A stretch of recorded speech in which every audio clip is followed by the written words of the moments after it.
Bingo, we're back. We're live with Sam Monet, and we're talking about cybersecurity. And before we go too much further, I just wanted to ask Alexa a question. Alexa, what is cybersecurity? I wasn't able to understand the question I heard.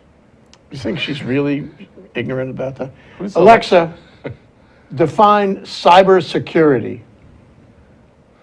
The word security has several distinct meanings. As a noun, 1. The state of being free from danger or injury. 2. Defense against financial failure, financial independence. 3. Freedom from anxiety or fear. 4. A formal declaration that documents a fact of relevance to finance and investment. The holder has a right to receive interest or dividends. 5. Property that your creditor can claim in case you default on your obligation. Okay, had enough. That's security. Well, I feel insecure after listening to that. So why don't we, let's see, why don't we go through your slides now and see what you want to say. We have 15 minutes Sounds for good. that. All right, first of all, you know, we're all under threat. Power plants, our grid, our water treatment, gas pipelines. I think we all know that these are hackable systems. But I have to let you know that the U.S. government has made it really clear to the Russians, Iranians, and anybody else that if they hack our grid and disrupt our grid, and we find out that it's them, that is an act of war. So that's something that they know they shouldn't do. And I say to you, yeah. Because if it's okay, it's an act of war. Are we going to do, drop bombs on them? I don't think so. One is an intellectual experience. Even though it can have catastrophic effects, it's still intellectual. It's still non-personally destructive. Yeah. And what are we going to do? And there's a moral suasion there saying, so he hacked your computer, so what? You're going to kill him for that? Well, it depends now. If they come in and they hack our one of our major grids and people die, that's the hue and cry will be for revenge. How would we know who to take revenge? That's the whole point there. Yeah. Okay? So they use the dark web and Tor just like all the other hackers do. So that's why the U.S. government keeps Tor alive. Okay, so these are all of the companies that everybody knows have been hacked.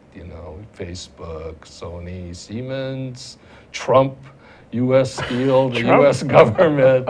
I mean, they've all been hacked. Okay. And, you either know you've been hacked or you have been hacked and you don't know it yet. Okay, this is really... Those are the two choices. These are the choices that you have in the world today.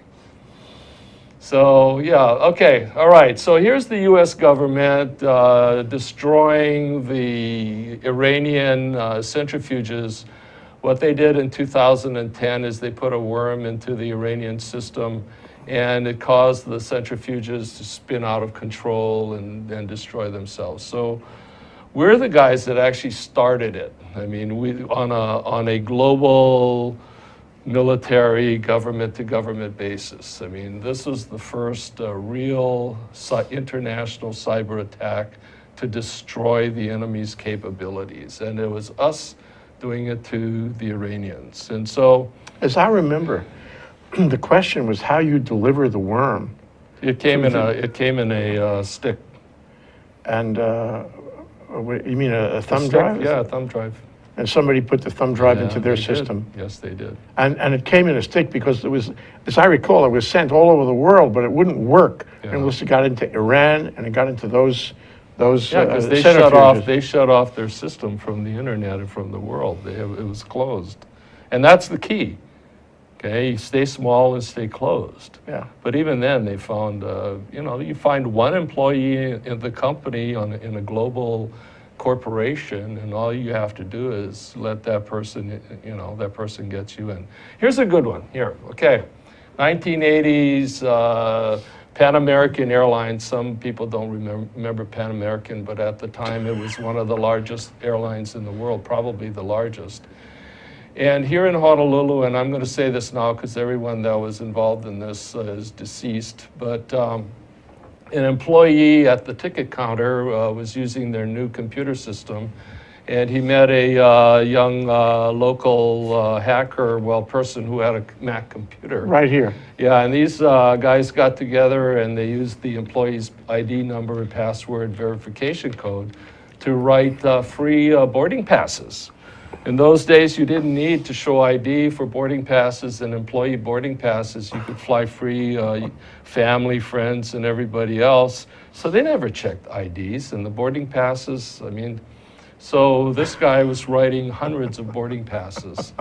And so that's one of the early hacks that I sort of understood. I catch him? No. Okay.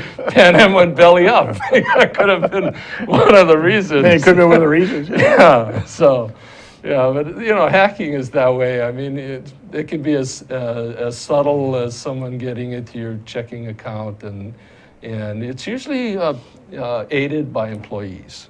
Yeah, they can be. Oh, here's another one, Autodesk. Now, AutoCAD is it's an expensive CAD drafting software application. You can go to the internet and you can get a crack, which is an AutoCAD clone, and with a keygen that generates the passwords, and you can go in there and get AutoCAD installed on your computer for nothing, free. So, and you say it's a clone, or it's the it's original actually, AutoCAD it's AutoCAD, but it's been modified somewhat to accept the keygen and to operate with a different installation system. So yeah, so you can save yourself $2,000, and if you run a company that's small, I mean, this is a way to get AutoCAD without paying for it. Yeah. So this is another hack. This is another type of hack that's available on the internet to anybody. Yeah. So you have employees hacking, you've got hackers providing cracked software on the internet. Here's another one I like, 24-hour fitness, okay? Uh-oh. They just went to biometric identification. And so you go in, you put your thumbprint in there, and when they told me that that's what I had to do, I said, forget it, I'm not doing it. The guy says, oh, it's safe, don't worry about it. And I said, how do you know? What do you know about this? So I still check in the old-fashioned way. But anyway, so you go to their website and they say your fingerprint is kept in our system and only reference points and all this kind of stuff. Well, computers are really great at taking chaos and making sense of it, okay? So a hacker goes in, takes all of the millions of reference points and social security numbers, identification numbers, bank accounts, passwords, and all of these things that are part of the system. And the computer generates and puts all this data together, and boom, up comes your thumbprint, okay? So don't believe that either. This is scary. Oh yeah, it is scary, and you can't change this guy. But You can change your password, but this is something you're going to keep for a long time, okay? Yeah, so. And meanwhile, your credit card.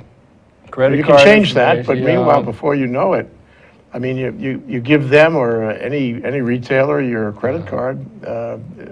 By this analysis, that's open for hacking. Well, I actually saw a hacker take the address to my office building, go into the camera system, the security camera system, look at the entrance to the building, and I was sitting there in Starbucks while he was doing this, okay, and he just wanted to show me how good he was on his laptop. And he looked at our front door, and all of a sudden, snap, the security, the front door popped open.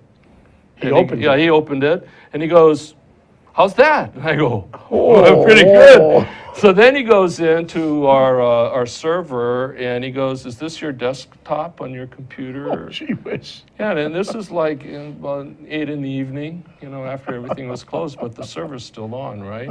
Okay? And I'm looking at my desktop and my files. And you can open the files. Absolutely. Yeah, so it's really easy. Leaving no trace. No trace.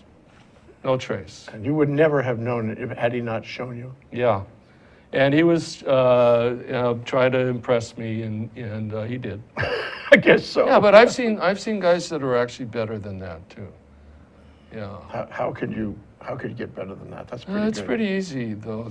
I mean, what he did was pretty simple, cracking and getting into camera security systems.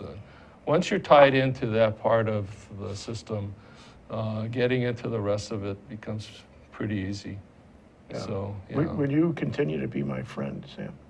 Well, that guy's not my friend anymore. He's the guy that actually got mad at me, and because we didn't hire him, and I was afraid. I thought, well, if we hire him, then guess what? If he gets mad, he's really gonna.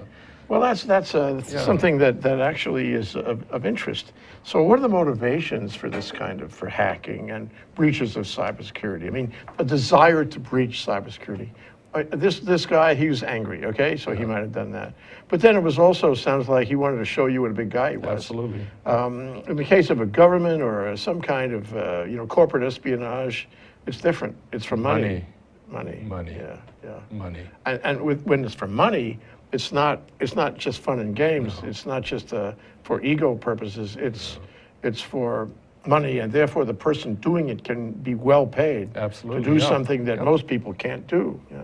Well, that's why little Junior in the garage, when he finally gets into, say, not IBM, say into the Pentagon, and he pulls out some data, or a guy in China, let's say, he gets into the U.S. government system, and he says, well, look, this is what I've done. Well, he gets the bonus, And let's say the Chinese government collects all of this data on Americans and American government employees and everybody else.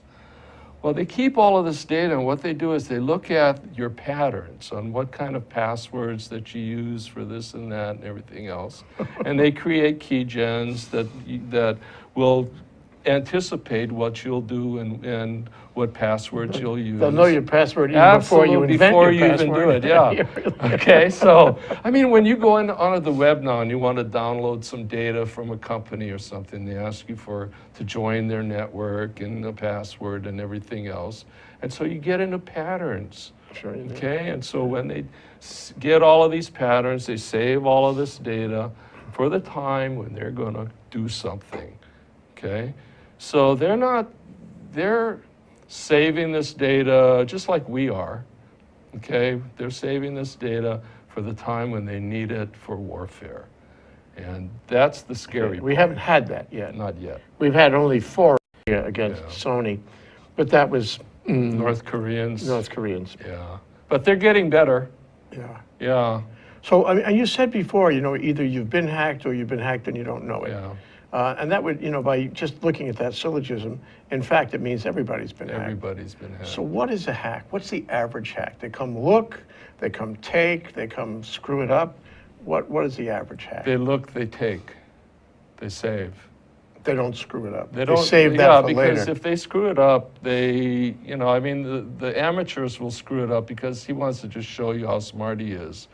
The really bad guys are the ones that look, they take, they might leave a worm in there to activate later, or a Trojan, something that they can trigger to disrupt your system. So let's say they get into Microsoft. And Microsoft, all of these big companies, what they do is they play defense. They get hacked every day. They get hacked, they develop something to thwart that hack the next time. So the hackers come in there, they leave Trojan horses that they can activate later. They come in, they extract the data, they put it into a database, they generate all kinds of information and key gens, and then they go out and they sell it. They go on the dark web and they market their wares. Okay, when we come back from this break, Sam, I'd like you to try to conceive of the scenario when all these, especially the Chinese government and the army or PLA, right? Yeah. That they have all this stuff saved, they have all those worms and Trojans out there deployed, and they decide they're going to pull the plug for some reason. When we come back, I'd like you to describe the scenario, what happens as and when Okay. they do that. That's Sam Monet. He's a managing partner of Plug and Play Energy Systems. We're talking about cybersecurity. Should we trust the government or anyone else? We'll be right back. No.